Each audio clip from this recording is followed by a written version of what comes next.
क्यों नहीं बताऊं आपको? क्योंकि जिनसे कैद कराते हैं वो मेरे पुलिस के भाई भी मेरे अपने लोग हैं। नेताओं के बच्चे नहीं कर रहे नौकरी एक दो को छोड़ के। मैं उनसे क्या लड़ूं? ये चाहते हैं मैं उनसे लड़ूं। इसलिए मैंने समझा इस लोकतंत्र में संविधान के जरिए कि अगर कहीं सबसे ज्यादा ताकत है तो वो सत्ता में है। अब हमारे लोगों को तय करना है कि वो इन सरकारों से, निकम्मी, गूंगी, बहरी, बेईमान सरकारों से मांगने का काम करेंगी या अपने पैरों पर खड़ा होंगे। अगर अपने पैरों पर खड़े हो जाओगे साथियों तो किसी के आगे हाथ नहीं फैलाना पड़ेगा। इस बात को भी समझो। मैं अपने नेतागणों से भी कह रहा हूं, जो मंच पे हैं, जो नीचे, मैं कर्मचारी साथियों से भी कह रहा हूं, आपका भी बच्चा पेपर देता है। आपके अंदर भी दम, उम्मीद होती है कि भाई मैं कामयाब हो गया, मैं कांस्टेबल बन गया, हेड कांस्टेबल बन गया, दरोगा बन गया, इंस्पेक्टर बन गया, मेरा बेटा आईएएस आईपीएस बने। जब पेपर एसडीएम डीएम बने, तहसीलदार बने, डॉक्टर बने, इंजीनियर बने, जब पेपर लीक होता है तो आपका खून भी जो है ना, उसमें भी जो है उबाल आता होगा, आपको तकलीफ होती है।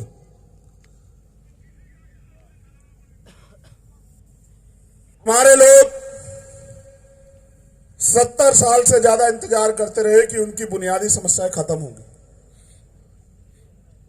लेकिन गरीबों की कोई वैल्यू ही नहीं है। गरीबों को लोग इंसान ही नहीं मानते, गरीबों की समस्या को समस्या ही नहीं मानते। सारी सरकारें मिलकर पीछे लगी हुई है किस तरह से अमीरों को और अमीर बना दे और गरीबों को लूट लें। इनके बड़े नेता वहां दिल्ली में कहते हैं कि साहब अडानी अंबानी ने सब बर्बाद कर दिया देश। हमें भी अच्छा लगता है कि वो सही कह रहे हैं कि सारे संपत्ति को, जो हमारी संपत्ति है, कमजोर वर्गों की, उनको लूट लूट के अडानी अंबानी को दे रहे हैं। लेकिन जब उनके मुख्यमंत्री यहां अडानी अंबानी की तारीफ करते हैं तब तो कुछ नहीं होता।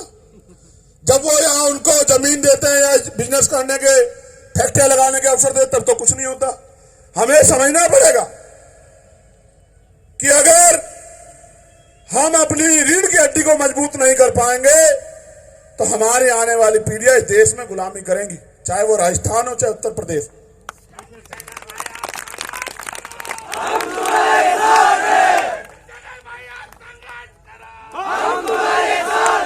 याद रखना साथियों, मेरे शरीर से निकले एक पसीने के बूंद और आपके शरीर से टपके एक एक पसीने के बूंद और आपके आंखों से निकले एक एक आंसू की कीमत इस सरकार को चुकानी पड़ेगी। आप याद रखना मेरी बात। मैं उत्तर प्रदेश में, अब हमारे नेतागण सुन लें जो काम कर रहे हैं, उत्तर प्रदेश में हमने अपने संगठन को मजबूत कर लिया, बड़ी मजबूत कर लिया। जब हम लखनऊ में सभा करेंगे तो आपको दिखाएंगे कि वहां की मिट्टी भी जय भीम जय जोहार बोलेगी। आप याद रखना मेरी बात को।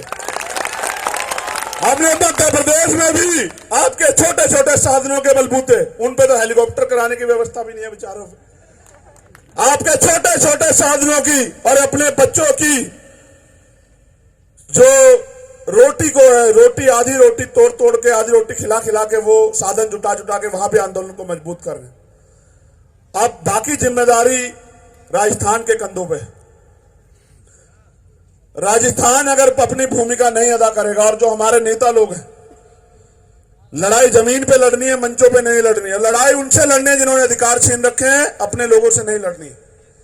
पहले तो अपने अंदर मिशनरी भावना पैदा करो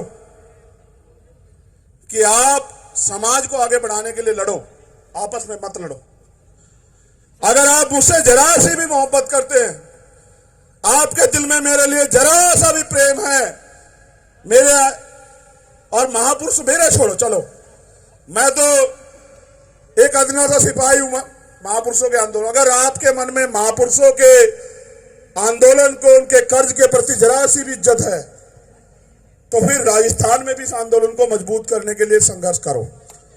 गांव गांव जाओ, मीटिंग करो, लोगों को जो, और लोगों को सच और झूठ बताओ कि रोटी कपड़ा मकान जो सरकार देके, अभी यहां के मुख्यमंत्री साहब अनाज की घोषणा कर रहे हैं कि अनाज देंगे। अनाज नहीं देंगे, अनाज देके आपकी वोट को खरीदने का काम करेंगे। आप बताओ बिकाऊ हो क्या? बताओ। अनाज तो आप लोग खुद से पैदा कर लोगे, लेकिन स्वाभिमान सम्मान कहां से लाओगे बताओ। मैं आपसे कहने के लिए आया हूं, मैंने मेहनत करके यहां लीडर तैयार किए हैं, मैंने यहां अपना खून पसीना बहा आप लोगों के साथ खड़े। कभी निराश किया क्या बताओ राजस्थान के लोगों? कोई एक आंदोलन बताओ कि मैं दिल्ली में पढ़ के चैन से सोया और आप यहां लाठियां खा रहे हो बताओ। मैंने हमेशा आपके स्वाभिमान सम्मान की रक्षा अपनी और इस आंदोलन की रक्षा की तरह की। क्या आप इस आंदोलन को आगे बढ़ाने मेरी मदद नहीं करोगे? क्या आप नहीं चाहते कि यहां हमारे हाथ मजबूत हों? कितने लोग चाहते, जरा हाथ खड़ा करो।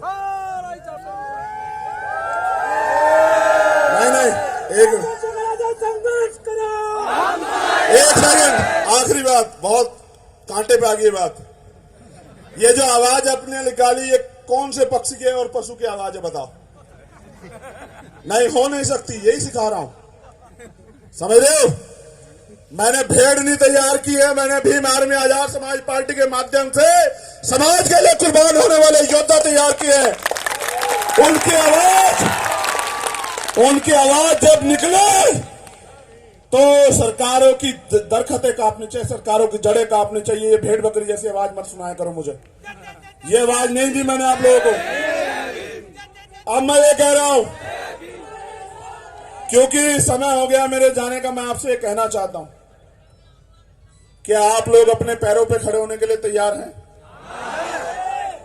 मैं आपकी इतनी मदद कर सकता हूं कि जहां आप भूखे पेट प्यासे रख के चप्पल कोई जिस तरह के है उसमें जमीन पे जैसे भी आप सुलाओगे, खिलाओ पिलाओगे आपके साथ, और नहीं भी खिलाओ पिलाओगे तो भी आपके साथ कंधे से कंधा मिला के इस लड़ाई को लड़ूंगा। और मैं चाहता हूं कि हम लोग यहां हमारा आंदोलन हो। बहुत जरूरी बात, क्या आप नहीं चाहते आपके घरों में रोजगार पहुंचे? कितने लोग चाहते, जरा हाथ उठाओ। आप लोग नहीं चाहते कि जो ये बंजर भूमियां पड़ी है ये आपको खेती करने के लिए मिले, आप इनको तैयार करो। आप नहीं चाहते कि ठेकेदारी में आरक्षण व्यवस्था लागू होके आप लोगों को आगे बढ़ने के अवसर मिले। आप लोग नहीं चाहते कि जो संविदा के जरिए अपने लोगों को भरा जा रहा है, बैकलॉग भरा जाए। आप लोग नहीं चाहते कि बहन बेटियों के साथ जो अन्याय अत्याचार अपमान होता है खत्म हो। होना चाहिए नहीं होना चाहिए? तो इसके लिए कीमत चुकाने के लिए तैयार हो या नहीं हो बताओ? तो बताओ, आज के बाद इस क्षेत्र में जाके गांव गांव में मेहनत करोगे नहीं करोगे बताओ? बताओ, लोगों को अपने आंदोलन से जोड़ने काम करोगे नहीं करोगे बताओ? बताओ, नेता बनके काम करोगे या मेरी तरह कार्यकर्ता बनके काम करोगे बताओ? बताओ, समाज में भाईचारा पैदा करोगे नहीं करोगे बताओ? बताओ, यहां से अपने बीच के लोगों को जयपुर भेजने का काम करोगे नहीं करोगे बताओ? तो उसके लिए इच्छा शक्ति की जरूरत है। शक्ति तुम में बहुत है, बस इच्छा शक्ति बना लो। मैं अपनी बहनों माओं से वादा करता हूं जो वहां बैठी है और जो यहां बैठी है। मैंने अपने साथियों से कहा कि सभा में मेरी मां बहनें कभी जमीन पे नहीं बैठी होनी चाहिए, वो हमेशा कुर्सी पे बैठी होनी चाहिए। उनके स्वाभिमान सम्मान की लड़ाई हम लड़ रहे हैं। आगे को भी हमारे नेता इन बात का ध्यान रखें, हमारी बहनों माताओं को कुर्सियों बिठा कर। लेकिन आप बताओ, ये जो अपमान का जीवन हमारे लोग जी रहे हैं, खत्म होना चाहिए नहीं होना चाहिए? बहने माताएं बताओ। नहीं, सिर्फ बहने माताएं बताएंगी। ये अन्याय अत्याचार का जीवन खत्म होना चाहिए नहीं होना चाहिए? बताओ माओ बहनों, क्या आप हमारे साथ हो? बताओ माओ बहनों, क्या आपको हमारे ऊपर भरोसा है? फिर ऐसा ना हो कि कोई चंद पैसे और सुविधा दे दे और आप लोग भटक जाओ, ऐसा तो नहीं होगा। साथ दोगे नहीं दोगे बताओ? तो ये समझना कि जो लोग यहां हमने जिम्मेदारी पे बिठाए हैं उनमें चंद्रशेखर को देखना और इस आंदोलन को आगे बढ़ाने में मदद करवाना। आप यहां पहुंचे, मेरे गर्मी का आलम मैं समझ सकता हूं, लेकिन हिम्मत है जो मेरा एक भी साथी या एक भी मेरा बड़ा बुजुर्ग या मेरी मां बहन अपनी जगह से हिली हो। मैं इस धरती को नमन करता हूं और आपके प्यार की जो है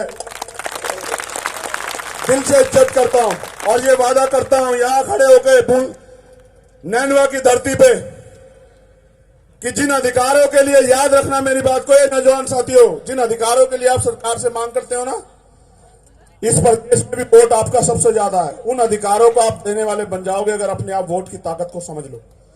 अपने एक एक वोट को हमारे प्रत्याशी के समर्थन में देना। और जयपुर जिस दिन बुलाऊं, बताओ कितने लोग आओगे, बताओ जरा हाथ उठाओ।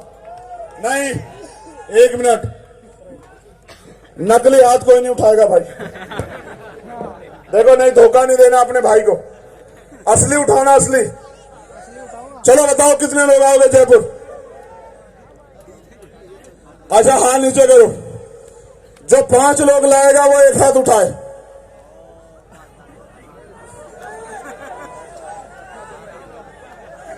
ना पैसा दूंगा, ना घोड़ा गाड़ी दूंगा, बस अगर दूंगा तो अपने खून का के कतरा आपके स्वाभिमान, सम्मान और अधिकारी के लिए नछावर कर दूंगा। बस आपसे कह रहा हूं, जब बुलावा आएगा आ जाना। रख हौसला, वो मंजर भी आएगा। प्यासे के पास चल के समंदर भी आएगा। और यूं ठोकर के ना बैठ, मंजिले मुसाफिर, मंजिल भी मिलेगी और मिलने का मजा भी आएगा। आखिरी बात कह रहा हूं, इस संविधान की रक्षा करनी है और उसको लागू कराना है। तो संघर्षों के साए में घनघोर जवानी पलती है और इतिहास उधर झुक जाता है जिस ओर जवानी चलती है। आपकी जय हो, आपके आंदोलन की जय हो। आप सबके लिए मंगल कामनाएं। जय भीम, जय भारत, जय मंडल, जय संघर्ष करो, संघर्ष करो,